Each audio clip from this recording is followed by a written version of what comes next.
Hi, ಈ ಹೂವು ಚೆನ್ನಾಗೈತಲ್ಲ. ಹ್ಞೂ, 2 ಹೂವು ಸಿಕ್ಕೈತಿ.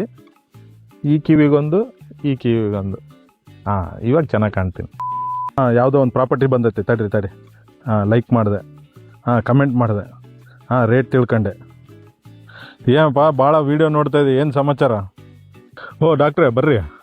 ಏನಿಲ್ಲ, ಒಂದು ಪ್ರಾಪರ್ಟಿ ಬಂದಿತ್ತು, ಇಷ್ಟ ಆಯಿತು, ಅದನ್ನೇ ಲೈಕ್ ಕಮೆಂಟ್ ಶೇರ್ ಮಾಡ್ತಾಯಿದ್ದೆ. ನಿನ್ನ ನೋಡಿದ್ರೆ, ನಿನ್ನೆ ನಾನೊಂದು ವೀಡಿಯೋ ನೋಡಿದೆ, ಸೇಮ್ ನಿನ್ನ ಥರನೇ ಮಾಡ್ತಾಯಿದ್ರು. ಆ ವೀಡಿಯೋ ತೋರಿಸ್ತೀನಿ ಬಾ. 500 रुपए किस किस को चाहिए? किस किस को चाहिए?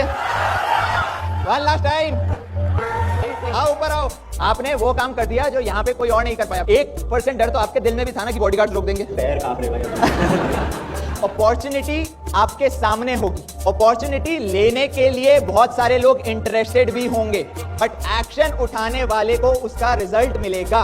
आपने सिर्फ 500 रुपए नहीं चुने, आपने आज बहुत सारे लोगों की जिंदगी का माइंडसेट बदलना चुना है। अगली बार अपॉर्चुनिटी आएगी तो क्या बैठे रहोगे या जाके झपट्टा मारोगे?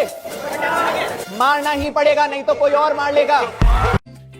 ಈ ವಿಡಿಯೋ ನೋಡಿದ ಮೇಲೆನ ಇವಾಗನ ಅರ್ಥ ಮಾಡ್ಕೊ, ಯಾವಾಗಲೂ ಕಮೆಂಟ್ ಲೈಕ್ ಮಾಡೋದಲ್ಲ. ಪ್ರಾಪರ್ಟಿ ಯಾವುದನ್ನ ಇಷ್ಟ ಆಯ್ತಂದರೆ ಫಸ್ಟ್ ನೀನು ಅದು ಇಮಿಡಿಯೇಟ್ ಅವರಿಗೆ ಯಾರು ಇರ್ತಾರೋ ಅವ್ರಿಗೆ ಕಾಲ್ ಮಾಡಬೇಕು.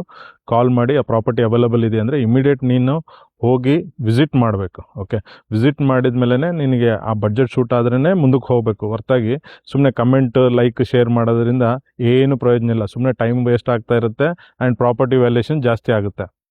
ಆಯಿತು ಡಾಕ್ಟ್ರೆ, ನಾನು ಇಮ್ಮಿಡಿಯೇಟ್ ಈ ಪ್ರಾಪರ್ಟಿಗೆ ಇವಾಗೇ ಫೋನ್ ಮಾಡ್ತೀನಿ.